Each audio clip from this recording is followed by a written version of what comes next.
आणि आता बातमी येते पुण्यातनं। अजित पवारांच्या राष्ट्रवादी काँग्रेसकडून पुण्यात काही गुंडांच्या कुटुंबियांना तिकीट देण्यात आलं। त्यावरून अजित पवारांवर टीका केली जाते। आता एका आत्महत्या प्रकरणात अजित पवारांचा एक उमेदवार चांगलाच अडचणीत आलाय।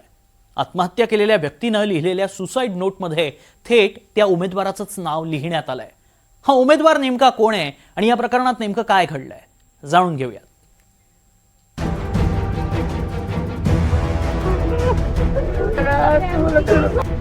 हडपसरमधल्या एका आत्महत्येनं राजकीय वर्तुळात खळबळ। सुसाइड नोटमध्ये अजितदादांच्या उमेदवाराचं नाव। पोलिसांवर राजकीय दबाव, कुटुंबियांचा आरोप। पुण्याच्या हडपसर परिसरात एका 56 वर्षीय व्यक्तीनं आपल्या कार्यालयात गळफास घेऊन आत्महत्या केली आहे। सादिक उर्फ बाबू कपूर असं आत्महत्या केलेल्या व्यक्तीचं नाव आहे। या आत्महत्येमुळे ऐन महापालिका निवडणुकीत राष्ट्रवादी अजित पवार गट अडचणीत सापडण्याची शक्यता आहे। कारण आत्महत्येपूर्वी बाबू कपूर यांनी हाताच्या पंजावर काही मजकूर लिहिल्याचं आढळून आलं। तसंच त्यांनी लिहिलेली 30 पानांची सुसाइड नोटही पोलिसांनी जप्त केली आहे। या सुसाइड नोटमध्ये अनेकांची नावं आहेत आणि त्यातल्या एका नावामुळे राजकीय वर्तुळात खळबळ उडाली आहे। सुसाइड नोटमध्ये फारुख शेख हे नाव लिहिण्यात आलंय आणि शेख हे प्रभाग क्रमांक 41 मधून राष्ट्रवादी अजित पवार गटाचे उमेदवार आहेत। पुण्यातील सय्यदनगर भागात 5 गुंठे जमिनीवरून राष्ट्रवादीचे उमेदवार फारुख शेख आणि बाबू कपूर यांच्यात वाद सुरू होता। याच वादातून फारुख शेख यांनी सादिक यांना त्रास दिल्याचा आरोप कपूर कुटुंबियांकडून केला जातोय। इतकंच नाही तर शेख यांच्याकडून पोलिसांवर दबाव आणला जातो। 2023 पासून बाबू कपूर यांच्यावर वेगवेगळ्या प्रकरणात गुन्हे दाखल करण्यात आले। त्यांच्यावर मोक्काही लावण्यात आला असा आरोप त्यांचा मुलगा आणि पत्नीनं केलाय। एकदा यांनी काही केलं नाही तिकडे कारवाई 50 लाखाची खंडणी मागितली होती।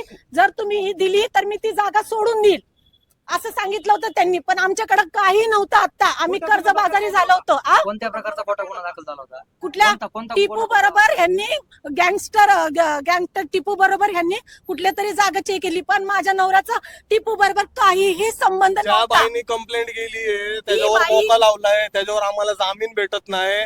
त्या बाईला आम्ही ओळखत नाही, माझा बाप कधी बघितलं नाही त्या बाईला आम्ही, आणि तिने आरोप लावलाय आम्हाला की माझ्या नवऱ्याने तिथं जाऊन जबरदस्ती करून तिची जागा बळकावली म्हणून। 2 महिने 1 महिन्यापूर्वी माझ्या आईचा जबाब आहे। काळेबडळ पोलीस स्टेशन मध्ये माझ्या आईचा जबाब आहे 2 महिन्यापूर्वी। अजूनपर्यंत त्यांनी कंप्लेंट द्यायला ना घरी आले ना बोलवलं का? आत्महत्या प्रकरण लष्कर पोलीस स्थानकाच्या हद्दीत झालंय। आत्महत्या प्रकरणी लष्कर पोलीस स्थानकात गुन्हा दाखल करण्यात आलाय। पोलीस सुसाइड नोट मधल्या नावांवरून चौकशी करू लागली आहेत। मात्र अजित पवार यांच्या ज्या उमेदवाराचं नाव सुसाइड नोटमध्ये आहे ते अजूनही माध्यमांसमोर आलेले नाहीत। एकीकडे अजित पवार यांची राष्ट्रवादी गुंडांना तिकीट दिल्यावरून वादात सापडली आहे, तर दुसरीकडे पुण्यात अजित पवार यांच्याकडून गुंडगिरीला थारा दिला जातो की काय अशी स्थिती आहे। आयुष कोमकरच्या खुनाचा आरोप असलेले बंडू आंदेकर अपक्ष म्हणून निवडणुकीच्या रिंगणात आहेत। बंडू आंदेकरची वहिनी लक्ष्मी आंदेकर जिच्यावर हत्येचा कट रचल्याचा आरोप आहे, ती अजित पवार यांच्या राष्ट्रवादीकडून लढतेय। वनराज आंदेकरची पत्नी सोनाली आंदेकरवरही हत्येचा कट रचल्याचा आरोप आहे। तिला सुद्धा अजितदादांच्या राष्ट्रवादीकडून निवडणुकीत तिकीट मिळालंय। तर गुंड गजा मारणेची पत्नी जयश्री मारणेला सुद्धा राष्ट्रवादीनं तिकीट दिलंय।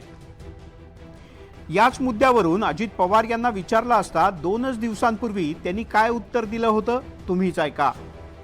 आमची RPI Republican party of India Sachin Kharat यांच्याबरोबर युती झालेली आहे आणि काही जागा आम्ही त्यांना सोडलेल्या आहेत। मी त्याच्या संदर्भात वेगळी पत्रकार परिषद घेऊन आपण मीडियाने कालपासून काय चालवलं हे मी पण पाहिलेलं आहे। आपल्याला सगळ्यांना माझी कामाची पद्धत त्या ठिकाणी माहिती आहे, परंतु ज्यांच्या बरोबर आम्ही युती करतो।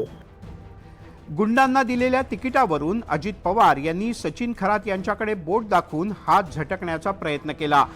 विरोधकांकडूनही हाच धागा पकडून थेट अजित पवार यांच्यावर निशाणा साधला जातोय।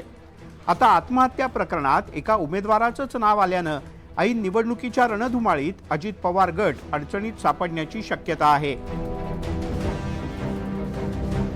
अविनाश पवार, NDTV मराठी, पुणे.